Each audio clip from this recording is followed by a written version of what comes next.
రాష్ట్రంలో పెట్టుబడులు పెట్టే కంపెనీలకు అన్ని రకాల సహకారం అందిస్తామన్నారు సీఎం రేవంత్ రెడ్డి. హైదరాబాద్ను ఇన్నోవేషన్ హబ్గా తయారీకి కంపెనీలు సహకరించాలన్నారు. 2500 కోట్లతో మక్కలు కొనుగోలు చేస్తున్నట్లు చెప్పారు మంత్రులు. ఎకరానికి 7 క్వింటాళ్ల పత్తి కొనుగోలు రూల్ ఎత్తివేయాలని కేంద్రానికి లేఖ రాశారు. 10 ఏళ్ల పాలనలో జూబ్లీహిల్స్ అభివృద్ధిని బీఆర్ఎస్ పట్టించుకోలేదని ఆరోపించారు మంత్రులు.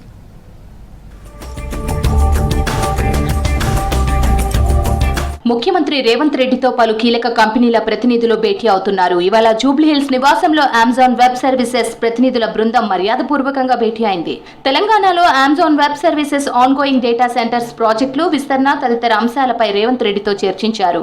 పెట్టుబడుల విషయంలో ప్రభుత్వం నుంచి అన్ని రకాల సహకారాలు ఉంటాయన్నారు సీఎం. ఈ సమావేశంలో AWS data centre global head Kerry Person, public policy director Sridharan, Anurag Killani పాల్గొన్నారు.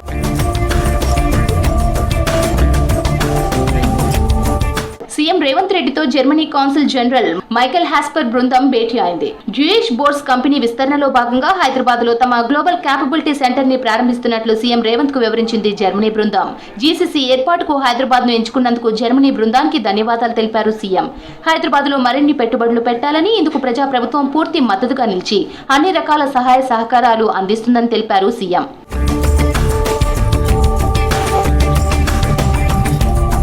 డ్యూయిష్ బోర్డ్స్ కంపెనీతో హైదరాబాద్ లో వచ్చే 2 ఏళ్లలో ఐటీ రంగంలో 1000 మందికి ఉద్యోగ ఉపాధి అవకాశాలు వస్తాయని సీఎం కు వివరించింది జర్మనీ బృందం. హైదరాబాద్ ను ఇన్నోవేషన్ హబ్ గా తయారు చేసేందుకు సహకరించాలని జర్మనీ బృందాన్ని కోరారు ముఖ్యమంత్రి. పెట్టుబడుల విషయంలో తెలంగాణ జర్మనీ భాగస్వామ్యాన్ని కోరుకుంటోందన్నారు సీఎం. ఐటీ, ఫార్మా, ఆటోమొబైల్ రంగంలో జర్మనీ కంపెనీలు పెట్టుబడులు పెట్టాలని సూచించారు రేవంత్.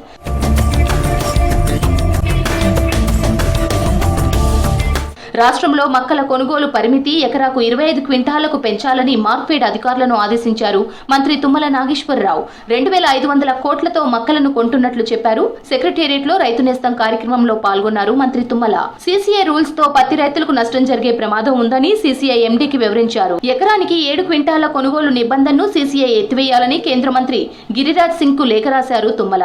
20 వరకు తేమ శాతం ఉన్నా పత్తి కొనుగోలు చేసేలా సీసీఐకి కేంద్రం ఆదేశాలివ్వాలన్నారు.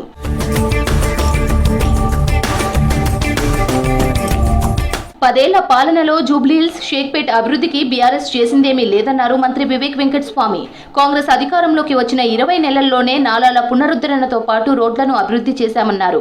ఎన్నికల ప్రచారంలో భాగంగా Tolichowki, Brindavan colony, Paramount colony, Hakimpet కుంటలో పర్యటించారు మంత్రి వివేక్. 10 సంవత్సరాలు కేటీఆర్ మున్సిపల్ అడ్మినిస్ట్రేషన్ మంత్రి ఉండి ఏ ఒక్క పైసా కూడా ఖర్చు పెట్టలేదు మా కాలనీలలో. మేము ఎందుకు ఓటేయాలి కేసీఆర్ని అని చెప్పి వారు టీఆర్ఎస్ పార్టీని నిలదీస్తున్నారు. మేము ఇదే చెప్పినాం.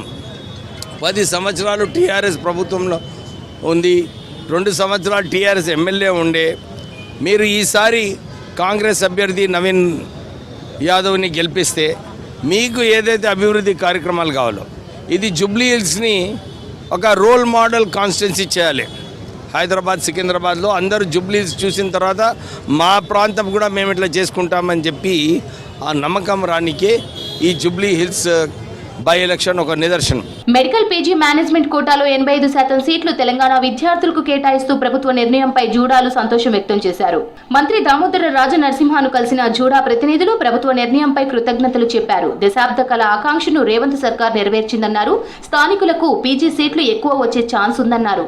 ప్రభుత్వ హాస్పిటళ్లలో మెరుగైన వైద్య సేవలు అందించేందుకు తమ వంతు సహకారం అందిస్తామన్నారు జూడా ప్రతినిధులు.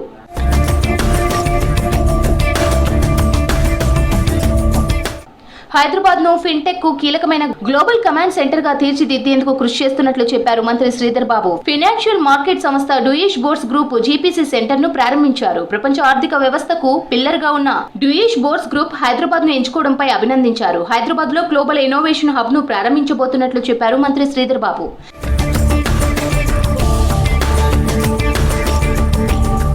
గచ్చిబౌలి స్టేడియంలో Telangana India international challenge 2025 badminton పోటీలను ప్రారంభించారు మంత్రి వాకిటి శ్రీహరి. రేవంత్ సర్కార్ క్రీడలకు ఫస్ట్ ప్రియారిటీ ఇస్తోందని చెప్పారు. హైదరాబాద్ సహా జిల్లాల్లోనూ నేషనల్, ఇంటర్నేషనల్ స్పోర్ట్స్ టోర్నమెంట్ల నిర్వహణకు అవకాశాలన్నింటినీ పరిశీలిస్తున్నట్లు చెప్పారు మంత్రి వాకిటి శ్రీహరి.